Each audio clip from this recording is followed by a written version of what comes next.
കുറെ ഉളുപ്പുകെട്ട മാധ്യമങ്ങളും കുറച്ച് സൈബർ സഖാക്കളും ഈ അഴിമതിയിൽ മുങ്ങിക്കുളിച്ച ഒരു ഗവൺമെന്റിനെ ന്യായീകരിക്കാനും തുടർഭരണം ഉണ്ടാക്കാനും വേണ്ടി പച്ച കളവ് പറഞ്ഞങ്ങ് നടക്കുക. ഈ ഇങ്ങനെ മനുഷ്യന്റെ മുഖത്ത് നോക്കി കളവ് പറയുമ്പോൾ ലേശൊരു ഉളുപ്പ് വേണ്ടേ? ഇത് കേൾക്കുന്നവര് എല്ലാവരും മണ്ടന്മാരല്ല എന്നുള്ളൊരു ധാരണയും വേണ്ട.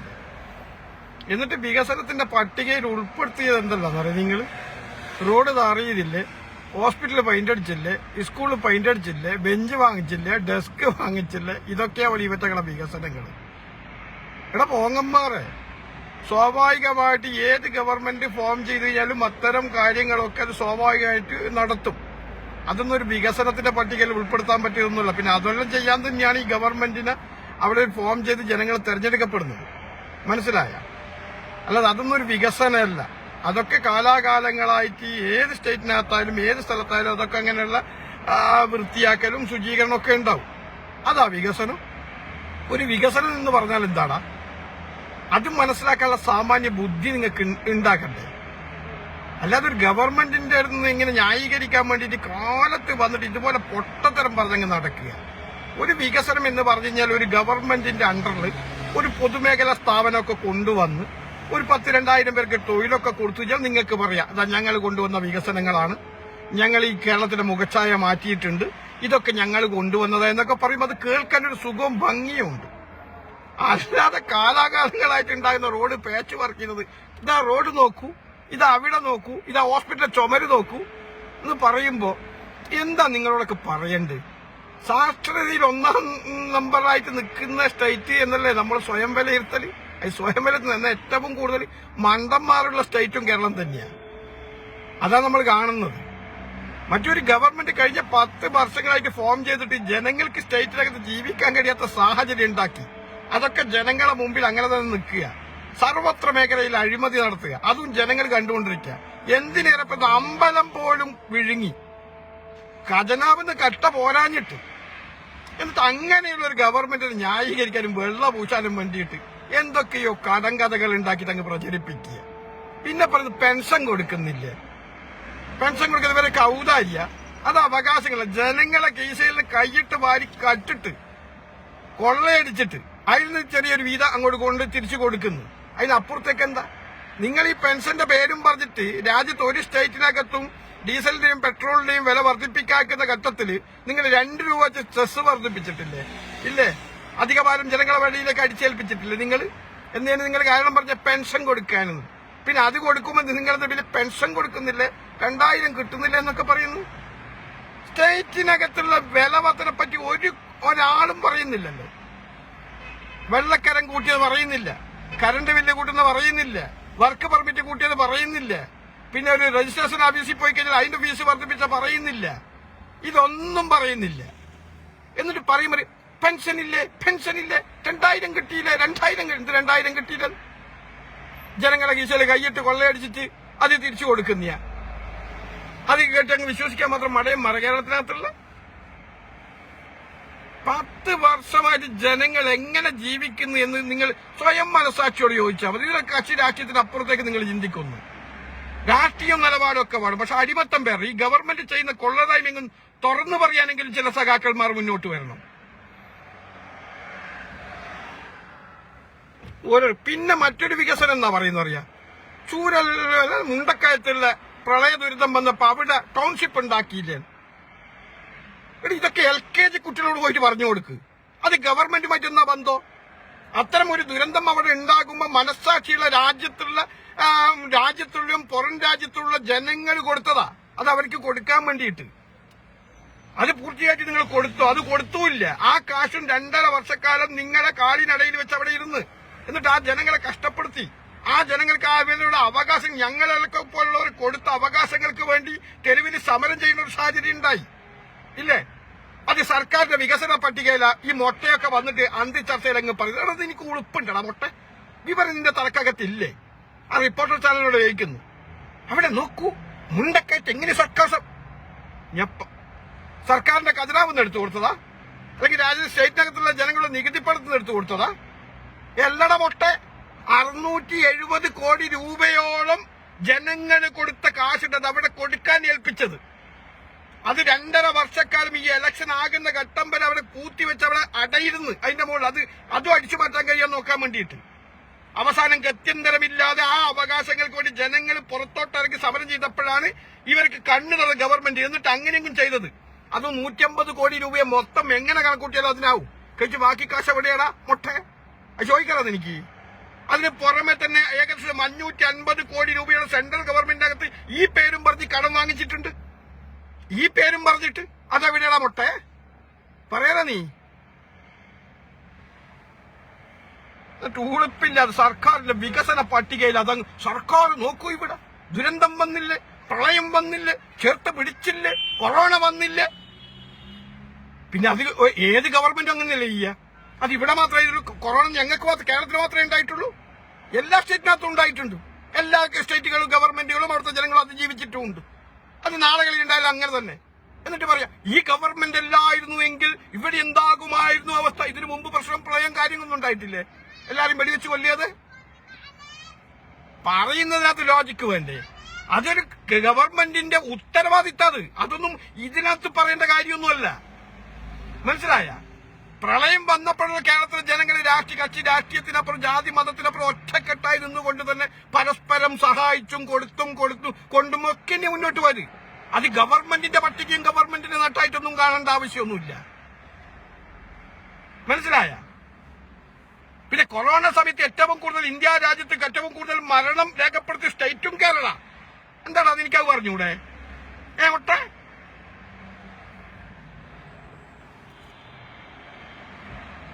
ഇങ്ങനെയൊക്കെ ഒരു കെടുകാര്യസ്ഥലുള്ള ഗവൺമെന്റ് ജനങ്ങൾ ഇതെല്ലാം കാണുക, എന്നിട്ട് അതിനെ ന്യായീകരിക്കാൻ വേണ്ടിയിട്ട് കളവ്. എന്നിട്ട് വികസനം ഇവിടെ നോക്കൂ, കേരളം നോക്കൂ, കേരളത്തെ ബ്രോണസൽട്ടനെ കൊട്ടാരാക്കിയ ഈ ഗവൺമെന്റ് 10 വർഷമായിട്ട് ഞാൻ ചോദിക്കുന്ന ഒറ്റ ചോദ്യം, എന്തെങ്കിലും ഒരു പൊതുമേഖലാ സ്ഥാപനങ്ങൾ കൊണ്ടുവന്നിട്ടുണ്ടോ? ഉണ്ടെങ്കിൽ പറ.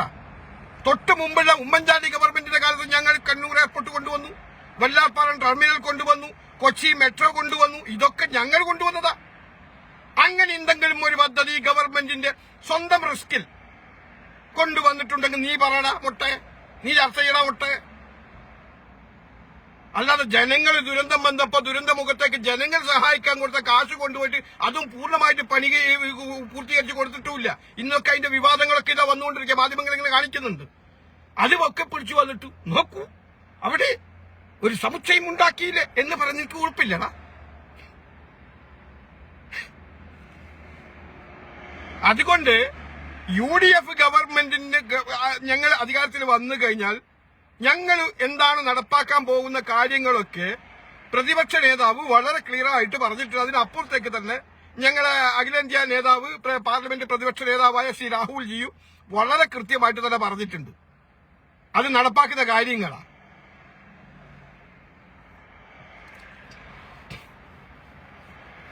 അതിനപ്പുറത്തേക്ക് പിന്നെ ഞങ്ങൾ പറഞ്ഞിട്ട് എന്നിട്ട് കോൺഗ്രസിന്റെ പേരിൽ ഇങ്ങനെ കുതിര ഇല്ലാതെ പച്ച കളവുകൾ പറയാം. ഉളുപ്പ് എന്ന് പറയുന്ന ഇവനിക്കൊന്നുമില്ലേ? ഞാൻ മനസ്സിലാക്കി ഇതൊക്കെ കേരളത്തിലെ ജനങ്ങൾ കാണുന്നില്ലേ? അത്ര വേണ്ട മറ ഇവരൊക്കെ പറയുന്നത് വിശ്വസിക്കാൻ മാത്രം. ശരി തന്നെ, ഒരു ഗവൺമെന്റ് 10 വർഷങ്ങളായിട്ട് എന്തെങ്കിലും സ്വയം എന്താ പറയണ്ട ഗവൺമെന്റിന്റെ തീരുമാനത്തിനുമായ പ്രൊജക്ട് കൊണ്ടുവന്ന് അതൊക്കെ ഒരു എന്താ പറയുക ഒരു പൊതുമേഖലാ സ്ഥാപനം കൊണ്ടുവന്ന് അല്ലെങ്കിൽ മറ്റേതെങ്കിലും ടൂറിസം വകുപ്പുമായി ബന്ധപ്പെട്ട് ഒരു പുതിയൊരു പദ്ധതി പ്രൊജക്ട് കൊണ്ടുവന്ന് അങ്ങനെയൊക്കെ ഉണ്ടെങ്കിൽ സ്വാഭാവികമായിട്ട് നമുക്ക് വികസനം എന്ന് പറയാം. അല്ലാതെ ഇത് പറയുമ്പോൾ പറയാം ഇവിടുത്തെ മെഡിക്കൽ കോളേജ് നോക്കൂ, ഇവിടുത്തെ മറ്റേ താലൂക്ക് ആസ്പത്രി നോക്കൂ, ഇവിടുത്തെ സ്കൂൾ നോക്കൂ. അത് സ്വാഭാവികമല്ലേ? കാലത്തിനനുസരിച്ച് മാറ്റങ്ങൾ ഉണ്ടാവണ്ടേ? ലോകം പുരോഗതിയിലേക്കുമ്പോ നമ്മളും മാറണം. അതൊന്നും വികസനമൊന്നുമല്ല. അതൊക്കെ ആര് വന്നാലും അതിന് സാങ്കേതിക സംവിധാനമൊക്കെ ഉണ്ടാക്കണം. അത് നിങ്ങൾ ഔദാര്യ പറയുന്ന കേട്ടാ വിചാരിക്കും ഇവന്റെ എല്ലാം ഞാൻ പറയുന്നില്ല. അങ്ങനെ കൊണ്ടുവന്നിട്ട് വെക്കുന്നത് ഇത് ജനങ്ങളെ പിഴിഞ്ഞിട്ടെടുക്കുന്നതാ. പാവപ്പെട്ടവനോട് കഴുത്തിന് കുത്തിപ്പിടിച്ചിട്ടും അവന്റെ കീശ കൈയിട്ട് വാരിയിട്ടും ഓരോരു കാരണം ഉടായ്പും പറഞ്ഞിട്ട്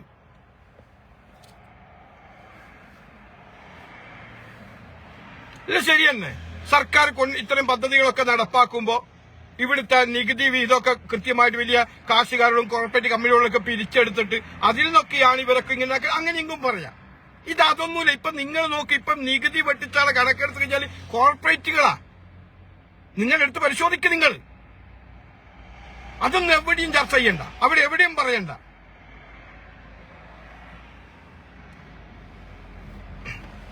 ഒരു ഗവൺമെന്റിനെ ഞങ്ങൾ ഒരു ഇലക്ഷൻ ക്യാമ്പയിനേക്ക് നേരിടുമ്പോ ആ ഗവൺമെന്റിന്റെ വിലയിരുത്തൽ എങ്ങനെയാ? ജനങ്ങളുമായി നേരിട്ട് ബാധിക്കുന്ന വിഷയത്തിനകത്ത് ഗവൺമെന്റ് എന്ത് കാര്യങ്ങൾ ചെയ്തു? ജനങ്ങളുടെ ജീവിത സാഹചര്യം ഏത് തരത്തിൽ ആ ഗവൺമെന്റ് മുന്നോട്ട് കൊണ്ടുപോയി? ഇതൊക്കെയാ ചർച്ച ചെയ്യേണ്ടത്, ഇതൊക്കെയാ വിലയിരുത്തേണ്ടത്. അതൊന്നുമില്ല. എന്നിട്ട് 4 റോഡ് ഏതെങ്കിലും പാച്ച് വർക്ക് ചെയ്താൽ, ഏതെങ്കിലും ഒരു പാലം പൊട്ടിപ്പോയി ആ പാലം എടുത്തു കൊടുത്ത് 4 തൂണിന് പെയിന്റ് അടിച്ചത്, പിന്നെ ഏതെങ്കിലും താലൂക്കാട്ട് 2 കുപ്പി മരുന്ന് വാങ്ങിച്ചു കൊണ്ടുവച്ചത്, ഇതൊക്കെയാ ചർച്ച ചെയ്ത്. എന്നാൽ ഇതിനകത്തേക്ക് അപ്പുറത്തേക്ക് ജനങ്ങൾക്ക് ജീവിക്കാൻ കഴിയാത്ത സാഹചര്യത്തിലേക്ക് പോയി. നിത്യോപയോഗ സാധനങ്ങളുടെ വില നാൾക്ക് നാൾ കുതിച്ചു വരിക. അതിലൊരു തടയിടാൻ ഈ ഗവൺമെന്റിന് കഴിയുന്നില്ല. മാവേലി സ്റ്റോറിൽ സാധനങ്ങളില്ല, റേഷൻ ഷോപ്പിൽ സാധനങ്ങളില്ല, ഇതൊന്നും ചർച്ചയില്ല.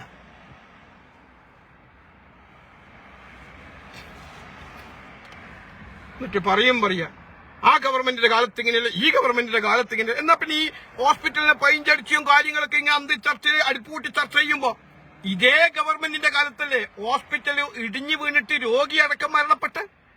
ഇതും കേരളത്തിൽ തന്നെയല്ലേ? എന്താണ് എനിക്കത് പറയാൻ പറ്റാത്തത്? എന്തേ പറയാൻ പറ്റാത്തത്? ഇതേ ഹോസ്പിറ്റലിൽ ഓപ്പറേഷൻ ചെയ്തിട്ട് ഒരു സ്ത്രീയുടെ എന്താ പറയുക കുടലിനകത്ത് 5 വർഷം കത്രിയ വെച്ചിട്ടില്ലടാ, ഇല്ലേ? എന്താ നിനക്ക് ചർച്ച ചെയ്യാൻ പറ്റാത്തത്?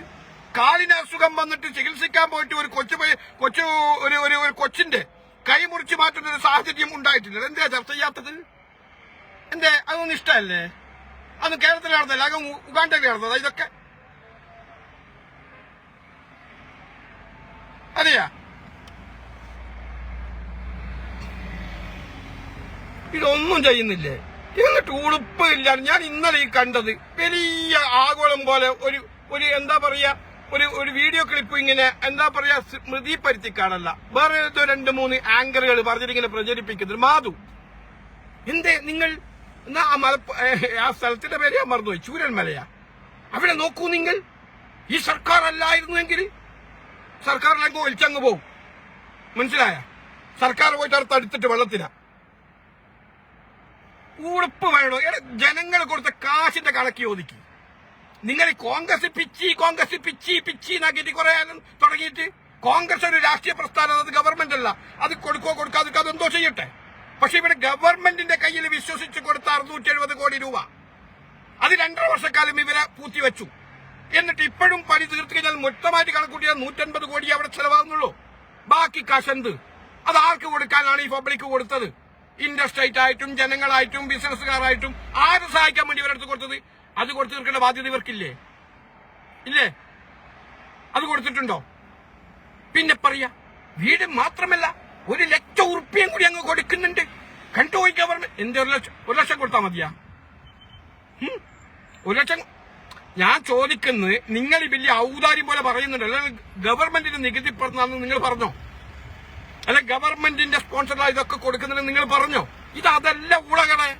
ഇത് ജനങ്ങൾ കൊടുത്ത കാശ് നേരിട്ടിട്ട് ഫണ്ട് ബാങ്കിലേക്ക്, മുഖ്യമന്ത്രിയുടെ ദുരിതാശ്വാസ ഫണ്ടിലേക്ക് ജനങ്ങൾ ഇൻവെസ്റ്റ് ചെയ്ത കാശ് അത് അങ്ങനെ തന്നെ അവിടെ കിടക്കുക.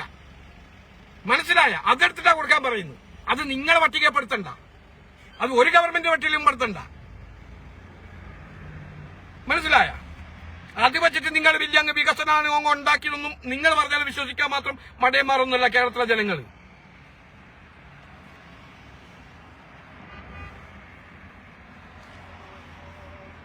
ഇപ്പൊ ഞങ്ങൾ ഇപ്പം ജനങ്ങളോട് പറയാനുള്ള കാര്യങ്ങൾ പറഞ്ഞിട്ടുണ്ട്. ഈ ഗവൺമെന്റ് UDF ഗവൺമെന്റ് ഫോം ചെയ്താൽ ഞങ്ങൾ നടപ്പാക്കുന്ന കാര്യങ്ങൾ വളരെ കൃത്യമായിട്ട് തന്നെ. കാരണം നമ്മൾ പറഞ്ഞത് വെറുതെ ഒന്നുമല്ല. ഇത് രാഹുൽ ജിയുടെ നേതൃത്വത്തിലാണ് ഈ മാനിഫെസ്റ്റോ തയ്യാറാക്കിയിട്ടുള്ളത്. അത് കൃത്യം പഠിച്ചുകൊണ്ട് തന്നെയാണ് സാമ്പത്തിക വിദഗ്ധരുമായി കൂടിയാലോചിച്ച് റവന്യൂവിന്റെ കാര്യങ്ങൾ മുഴുവൻ അത് അനലൈസ് ചെയ്ത് എന്നിട്ടാണ് ഒരു ജനങ്ങൾക്ക് നമുക്ക് ഇങ്ങനെ ചെയ്യാൻ പറ്റും എന്ന ഉത്തമ ബോധ്യം ഞങ്ങൾ കോൺഗ്രസ് ഭരിക്കുന്ന 2 സ്റ്റേറ്റിനും 3 സ്റ്റേറ്റിനകത്ത് നടപ്പാക്കിയതിന്റെ ഭാഗമായിട്ട് തന്നെയാണ് കേരളത്തിലും പറഞ്ഞിട്ടുള്ളത്. അത് നല്ലവരായ ഇടതുപക്ഷത്തിന്റെ ആൾക്കാർ മനസ്സിലാക്കിക്കോ. കാരണം ഇത് കോൺഗ്രസുകാർക്ക് മാത്രം പറഞ്ഞതല്ലേ, സ്റ്റേറ്റിനകത്തുള്ള മുഴുവൻ ജനങ്ങൾക്ക് വേണ്ടിയിട്ടാണ് ഈ കാര്യങ്ങൾ നടപ്പാക്കുന്നത്. അതുകൊണ്ട് നിങ്ങൾ 10 വർഷമായിട്ട് അനുഭവിക്കുന്ന ഇടതുപക്ഷത്തിന്റെ സാധാരണ പ്രവർത്തകർക്ക് എന്താ പറയാ, ഇതേ കഷ്ടപ്പാട് തന്നെ. അവരെ ഞാൻ കുറ്റം പറയുന്നില്ല. അവരെ ഒന്ന് മാറി ചിന്തിക്കണം. അതുകൊണ്ട് ഈ ഇലക്ഷനിൽ കക്ഷി രാഷ്ട്രീയത്തിന് അപ്പുറത്ത് ചിന്തിച്ചുകൊണ്ട് മുഴുവൻ UDFന്റെ സ്ഥാനാർത്ഥികളെ വിജയിപ്പിക്കണം. കാരണം അത് നടപ്പാക്കുന്ന കാര്യങ്ങൾ അത്ര സുന്ദരമായ കാര്യങ്ങളാണ് പറഞ്ഞിട്ടുള്ളൂ. ജനങ്ങൾക്ക് വേണ്ടി, ജനങ്ങളാൽ തെരഞ്ഞെടുക്കുന്ന ഗവൺമെന്റ് ആയിരിക്കും ഇനി സ്റ്റേറ്റ് ഭരിക്കാൻ വേണ്ടി പോകുന്നത്. ഒരു തർക്കവും നിങ്ങൾക്ക് വേണ്ട.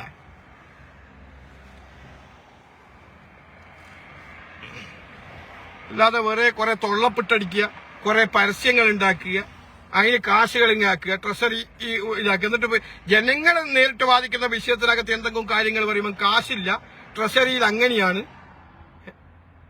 നേരെ മറിച്ച് ഇവറ്റകളെ വീട് മോടി ഒഴിപ്പിക്കാനും ഇവറ്റകളെ പരസ്യം ചെയ്യാനും ഇവറ്റകൾക്ക് അസുഖം വന്നാൽ ലണ്ടനിലോ അമേരിക്കയിൽ പോലും അപ്പം കാശുണ്ട്. ഇവറ്റകളെ ശമ്പളം വർദ്ധിപ്പിക്കാനും അതിനെല്ലാം കാശുണ്ട്. സാധാരണ അടിസ്ഥാന വർഗത്തിൽപ്പെട്ട ജനങ്ങൾക്ക് എന്തെങ്കിലും ഒരു കാര്യങ്ങൾ പറയുമ്പോൾ അപ്പം കാശില്ല.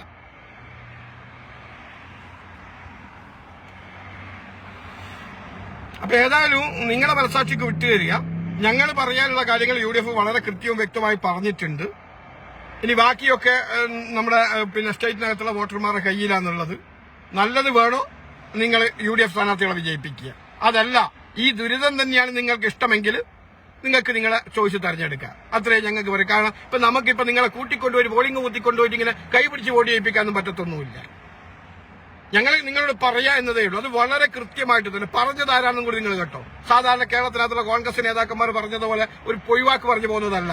പറഞ്ഞത് രാജ്യം ഉണ്ടാക്കിയ, രാജ്യത്തിന്റെ എല്ലാ കാര്യങ്ങളിലും കൃത്യമായി ഇടപെട്ട് ഒരു മുട്ടസൂചി പോലും ഉൽപ്പാദിപ്പിക്കാൻ ഗതിയില്ലാത്തൊരു രാജ്യത്തിന് വലിയ സമ്പന്ന രാഷ്ട്രമാക്കി മാറ്റിയ ആ കുടുംബത്തിലെ ഇളം തലമുറക്കാരന്റെ ബോധ്യത്തിൽ തന്നെയാണ് ഇത് പറഞ്ഞത് എന്നുള്ള കാര്യം നിങ്ങൾ മനസ്സിലാക്കി UDF സ്ഥാനാർത്ഥികളെ വിജയിപ്പിക്കുക. പറഞ്ഞത് കൃത്യമായി നടപ്പാക്കുമെന്നുള്ള കാര്യത്തിൽ ഒരു തർക്കവും നിങ്ങൾക്ക് വേണ്ട എന്ന് മാത്രം പറഞ്ഞു വെച്ചുകൊണ്ട് ഞാനങ്ങ് അവസാനിപ്പിക്കുന്നു. ജയ് ഹിന്ദ്, ജയ് നാഷണൽ കോൺഗ്രസ്. UDFന്റെ മുഴുവൻ സ്ഥാനാർത്ഥികൾക്കും അഡ്വാൻസ് ആയിട്ട് വിജയാശംസകൾ അർപ്പിച്ചുകൊണ്ട് നിർത്തുന്നു. ജയ് ഹിന്ദ്, ജയ് UDF.